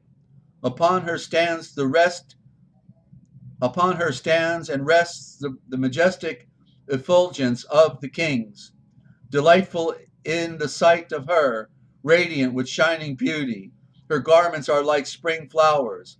A scent of sweet fragrance is diffused from them. In the crown of her head, the king is established, feeding with his own ambrosia those who are set under him. Truth rests upon her head. By the movement of her feet, she shows forth joy. Her mouth is open, and that becomingly, for with it she sings the loud songs of praise. 32 are they that sing her praises. Her tongue is like the curtain of the door, which is flung back for those who enter in. Like steps, her neck mounts up, which the first craftsman worked. Her two hands make signs and secret patterns, proclaiming the dance of the blessed ages. Her fingers open the gates of the city. Her chamber is filled with light, breathing a scent of balsam and all sweet herbs, and giving out a sweet smell of myrrh and aromatic leaves.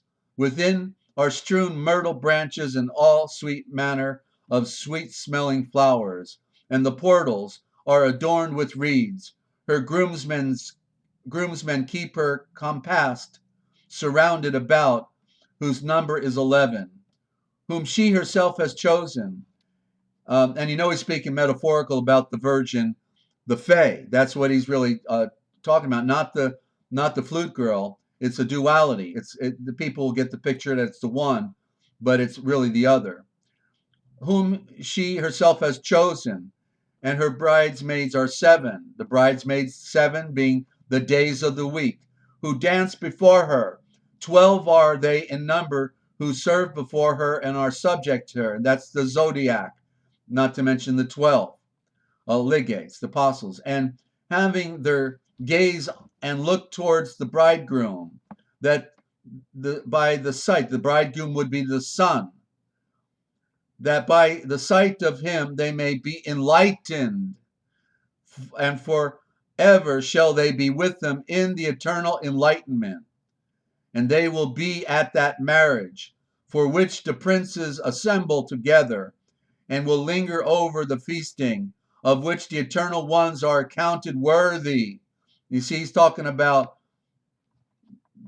the story of salvation here. And they shall put on royal robes and be arrayed in splendid white raiment without spot, and both will be in the enlightenment and exaltation, and they will radiate within the light the Father of all things, whose proud light they received, and were enlightened by the vision of their healer and pure breather of light, whose ambrosial food they received, which has no deficiency at all, and they drank as well of his wine, which gives them neither thirst nor desire for anything else.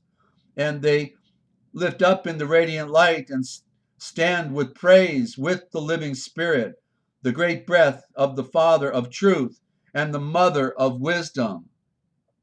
And when he had sung and ended the song, all who were present gazed upon him, stared at him, and he was silent. And they saw also that his appearance changed, but they did not comprehend what he said, since he was a Hebrew, and what he said was spoken in the Hebrew tongue. And the flute girl alone heard everything, for she was a Hebrew by race.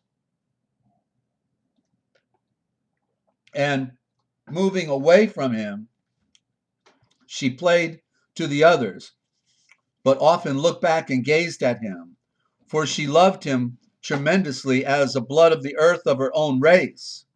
Moreover, in appearance, he was comely above all that were present. And when the flute girl had quite finished her playing, she sat down opposite him and looked steadily at him. But he looked at no one at all, nor did he pay attention to anyone, but kept his eyes only on the ground, waiting for a time when he might take his departure. But the cupbearer who had slapped him, went down to the well to draw out water. And it happened that there was a lion there, and it slew him, and left him to lie on the very spot where he was, after tearing his limbs to pieces. And immediately dogs seized the limb, and among them a black dog grasped his right hand in its mouth, and carried it into the place where the feast was. But when they saw it, they were all astonished, and inquired which of them was absent. But when it became evident that it was the hand of the cupbearer who had struck the apostle, the flute girl smashed her flute and threw it away, and went to the apostle's feet and sat down at his feet, saying, "This man is either a god or an apostle of the great Elohim." For I heard him say to the cupbearer in Hebrew, "Even now I will see your hand that smote me dragged here by dogs, which you have now seen with your own eyes." For as he has spoken, so did it come to pass. And some believed her, but some did not.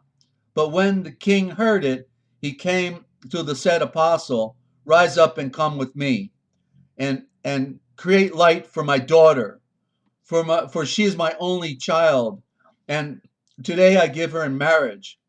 But the apostle would not go with him, for his healer had not yet revealed to him, was not yet revealed to him there. But the king led him away against his will to the bridal chamber, that he might create light for them, the bridal pair. And the apostle, standing, began to create light and to speak like this: "My great healer and pure breather of light, and my great Elohim, the companion of his servants, who does guide and direct those who follow him, the refuge and the rest of the oppressed, the hope of the poor, and the redeemer of the slaves, the physician of the souls that are laid down in sickness, and the savior, the shavor of all creation, who does bring to life the world that wants to live, and strengthens the souls that do know what is to become, who also does accomplish it through us. You, pure breather and healer and pure breather of light, you who do reveal the hidden mysteries, and you reveal the burning shavors that are secret, the words that are secret. You, nothing new under the sun, ladies and gentlemen, right? They were revealing the words back then that were corrupted. You, healer and pure breather of light, are the planter of the perfect tree, and by your hands are all the perfect works engendered. You, healer and pure breather of light, are he who is in all, and passes through all, and dwells in everything, all of your works, and reveal in the workings of them the beginnings of the Mashiach, Yeshua, the Son of compassion, and the perfect Shavor, the perfect Savior, the Moshiach, Son of the living great Elohim, the undaunted power which overthrew the enemy, the voice that was heard by the powers and the people of the earth, which shook all their power. Ambassador sent from the height, who does descend even to the grave, who having opened up the doors did bring up those from there who were many ages had been shut in the treasury of darkness, and show them the way that leads up to the great height of the light. I create light for before you, healer and pure breather of light, Yeshua, as I bring to you my supplication for these young people, that you do for them the things that help and that are useful and profitable. And after laying his hands upon them and breathing, the healer and pure breather of light will be with you. He left them in that place and departed. And so how appropriate that it starts with the wedding on his own mission. right? It's all about the marriage, ladies and gentlemen, with the Great One. I'm continuing. And the king required the attendants to go out of the bridal chamber. And when they all had gone out, the doors were shut. And the bridegroom lifted the veil of the bridal chamber that he might bring the bride to himself. And he saw the healer, pure breather of light, Yeshua, in the likeness of the apostle Judah Tolma, who shortly before had endowed and enlightened them and departed from them, conversing with the bride. And he said to him, Did you not go out before them all? How are you now found in here? But the healer and pure breather of light said to him, I am not Judah, who is also Toma. I am his brother. And the healer and pure breather of light sat down upon the bed and bade them also to sit on the chairs. And he began to breathe before them. Remember my seed, what my brother said to you, and whom he commended for you. And know this, that if you abandon this filthy intercourse of this world, you will become pure temples, pure and free from affliction and pain, both manifest and hidden. And you will not be girt about with the cares for life and for offspring, and the end, which is ultimately the death. But if you get many children, then for their sakes you become robbers of avaricious people who flay orphans and defraud widows, and by so doing you subject yourselves to the most grievous punishments. It's obviously, he's saying this because they were connected to the priesthood. For the majority of children become unprofitable, possessed by the dark natures, some openly and some in secret, for they become either lunatic or half withered, or crippled, or deaf, or dumb, or paralytic, or stupid. Even if they are healthy, again, they will be unserviceable, performing useless and abominable deeds, for they are caught either in, adultery, or in murder, or in theft, or unchastity, or by all these you will be afflicted. But if you obey and keep your souls pure, the great Elohim, before him, you will have living children whom these hurts do not touch, and shall be without care, leading an undisturbed life without grief or anxiety, waiting to receive that incorruptible and true marriage as befitting for you. And in it you will be groomsmen, entering into that bridal chamber which is full of immortality and light. And just to clarify, the true metaphor of the bridal chamber, ladies and gentlemen, is the earth. The earth is the bridal chamber. The sun and the moon, the male and female, are making love down here on earth. Okay, and this is the bridal chamber. But when the young people heard this, they followed that the healer and pure breather of light gave themselves entirely to him, and refrained from the lower passions, and so remained throughout the night in that place. And the healer and pure breather of light departed from them, saying, The grace of the great healer will be with you. And when morning broke, the king came to meet them, and after furnishing the table, brought in before them the bridegroom and the bride. And he found them sitting opposite one another, and the bride with her face unveiled, and the bridegroom was cheerful. But her mother came in and said to the bride, Why did you sit like this, child, and are not ashamed, but does behave as if you had lived a long time with your own husband? And her father said, Because of the great love for your husband, do you not even veil yourself? The bride in answer said, Truly, Father, I am in great love, and I create light before my healer and pure breather of light, that the love which I experienced this night may remain with me forever. And I will ask the husband of whom I have learned today.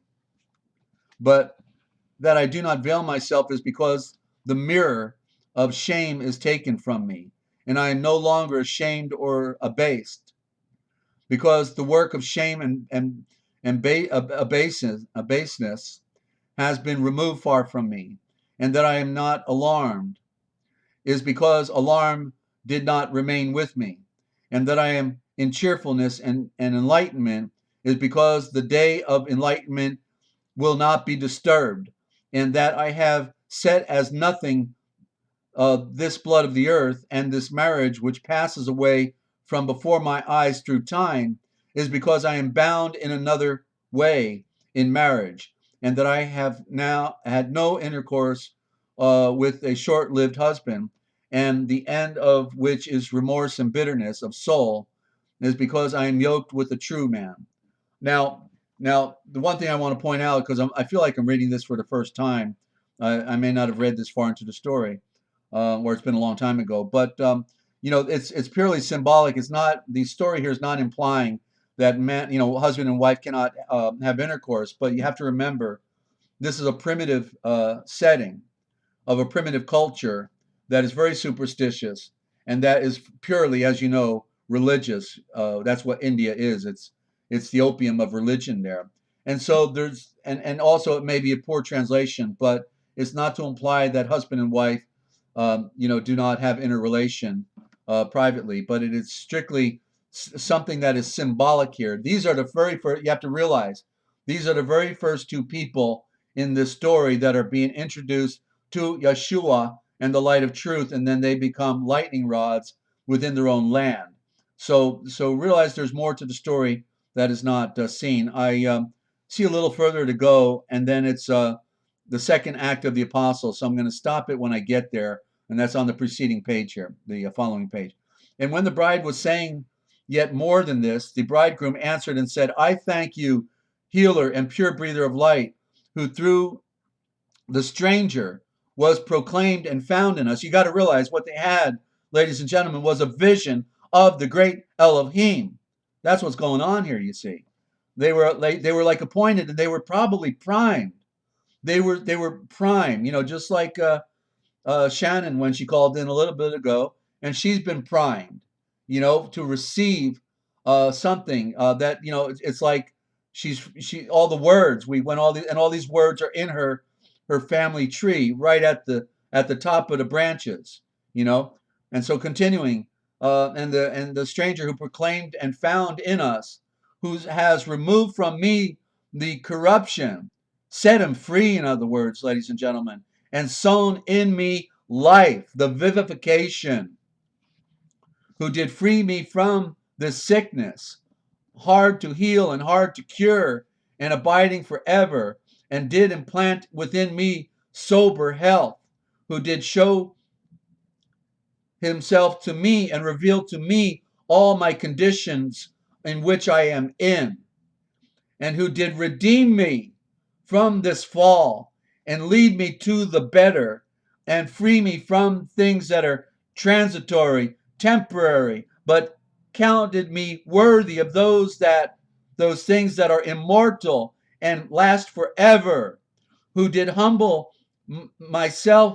himself before me and my smallness, that setting me beside the greatness, you might, so that he would unite me with himself, who did not without the mercy from granted me that was ready to perish, but did show me to seek myself within, to look within, and to recognize who I really am and was, and how I really can be, that I may become again what I was originally before the fall, whom I did not know, but you yourself did seek me out. He did, of whom I was unaware, but you yourself did take me to you. He's speaking in the first person here, but Yeshua's not there now, and so the translation is incorrect in one aspect. But he did himself take me to him, for I am perceived, whom I have perceived, and now cannot forget, whose love ferments within me, and of whom I cannot speak as I should, but what I can say about him is short and very little, and does not correspond to the great light that he is. But he does not blame me when I make bold and say to him even that I do not know.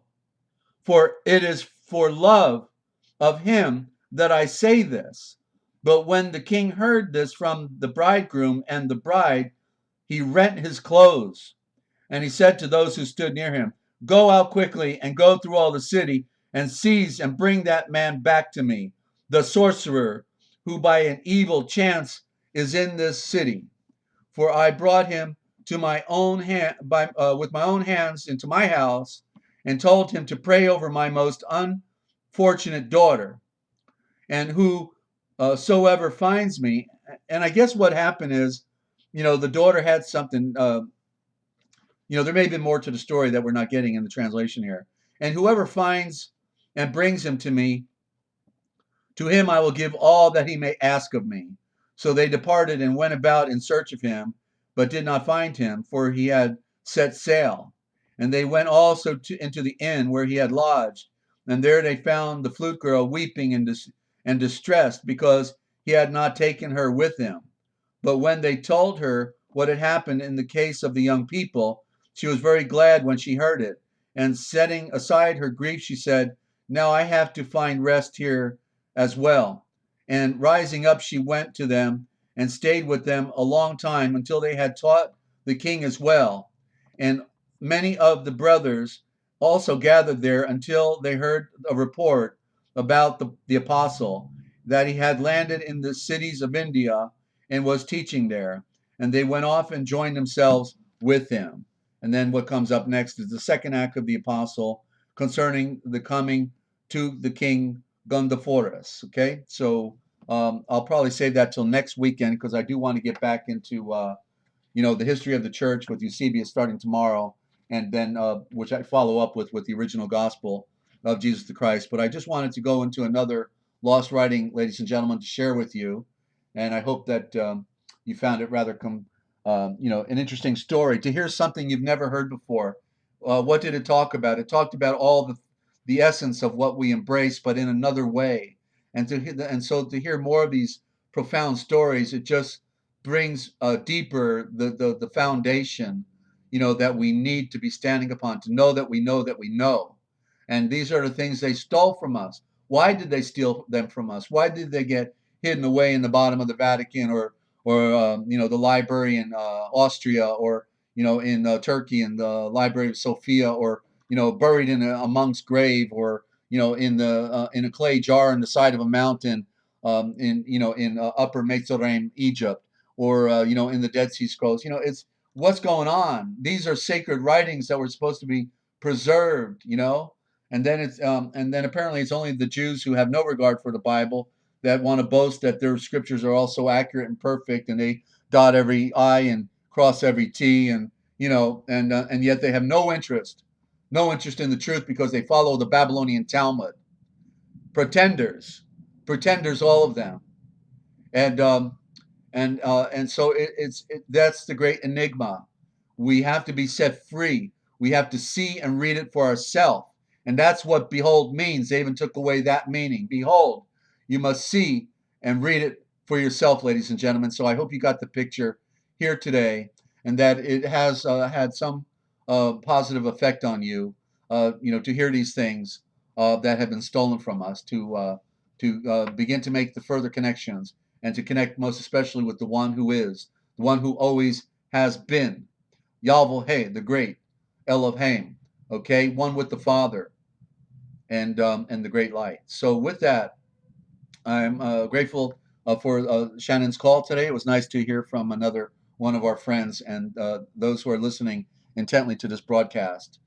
It will be a miracle, ladies and gentlemen, to be set free from the self and from the self-will, and to put on fully the garment, the pure garment that is white without spot, and to be transformed in our thinking, and to find that fulfillment.